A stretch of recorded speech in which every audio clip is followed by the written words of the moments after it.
Welcome to the Litany of Catholic Martyrs for April 13th.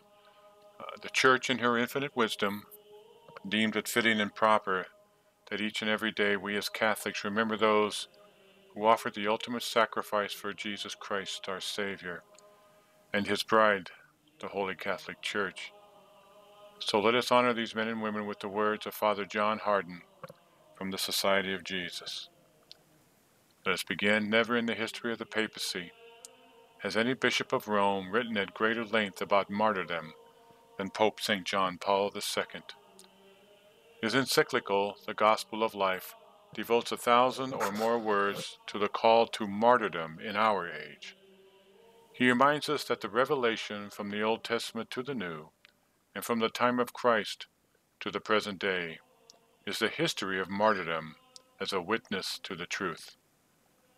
He names Susanna, who refused to consent to lechery and was ready to die to preserve her chastity.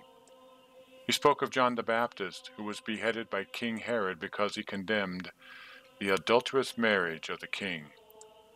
But he especially identifies Jesus Christ as the King of Martyrs, who died on the cross as a witness to the truth, which he was sent to proclaim to the world. So the history of courageous practice and profession of the truth has gone on for 20 centuries of Christianity. We commonly speak of the first 300 years of the Christian era as the age of martyrs. Certainly, tens of thousands of believing Christians laid down their lives rather than compromise their Christian faith and morality to the pagan culture in which they lived. Every single pope, up to the 4th century, died a martyr's death. So, far from crushing Christianity or destroying the church founded by Christ, martyrdom actually contributed to the growth of a Christian civilization. The phrase, sanguis martyrum est semen Christianorum, the blood of martyrs is the seed of Christians, was not some pious aphorism. It was a literal fact of history. The more blood was shed by Christians in dying for their faith, the more Christianity expanded throughout what had been a pagan world. Those are great words by Father John Hardon, who should be a saint. So, in union with these words and the holy undertaking of all martyrs, I would like to share a few words from Pope Emeritus Benedict XVI from his recent essay on April 10th. It is very important to oppose the lies and half-truths of the devil with the whole truth. Yes, there is sin in the church and evil, but even today there is the Holy Church, which is indestructible. Today there are many people who humbly believe, suffer, and sacrifice, in whom the real God, the loving God, shows himself to us. Today God also has his witnesses, martyrs, in the world. We just have to be vigilant in order to see and hear them. The word martyr is taken from procedural law. In the trial against the devil, Jesus Christ is the first and actual witness for God, the first martyr, who has since been followed by countless others. Today's church is more than ever a church of the martyrs, and thus a witness to the living God. If we look around and listen with an attentive heart, we can find witnesses everywhere today, especially among ordinary people, but also in the high ranks of the church who stand up for God with their life and suffering. Cardinal Vigano comes to mind. It is an inertia of the heart that leads us not to wish to recognize them. One of the great and essential tasks of our evangelization is, as far as we can, to establish habitats of faith, and above all, to find and recognize them.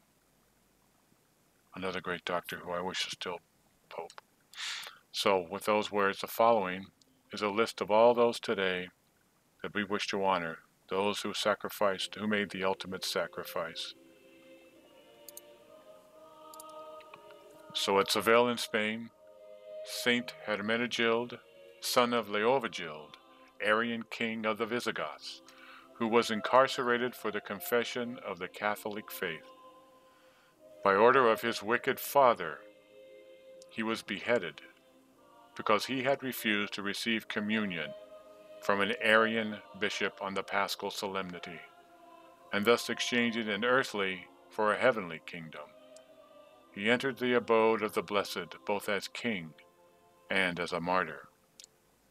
At Pergamus in Asia, the birthday of the holy martyrs Carpus, bishop, the holy martyrs Carpus, Bishop Thyatira, Paepulus, deacon, and his sister Agathonica, an excellent woman. Agathodorus, their servant, so they wiped out the whole family, man, and many others who after various torments were, for their blessed confession, crowned with martyrdom in the persecution of Marcus Antonius Verus, and of course, the infamous and perverse Lucius Aurelius Commodus. In this same persecution there suffered at Rome that remarkable man, Justin the philosopher, who had addressed to the emperors his second apology in defense of our faith, and upheld it by strong arguments, being accused of professing Christianity by the intrigues of the Cynic Cretans, whose conduct and immorality he had reproved. He obtained the reward of a martyr as a remuneration for his faithful confession. And on the same day, the martyrdom of Saints Maximus, Quintilian, and Datus, 3 martyrs, during the persecution of Diocletian. And at Ravenna, Saint Ursus, bishop and confessor. These men and women, on this day, we celebrate, we acknowledge their sacrifice for church, for Christ, for us.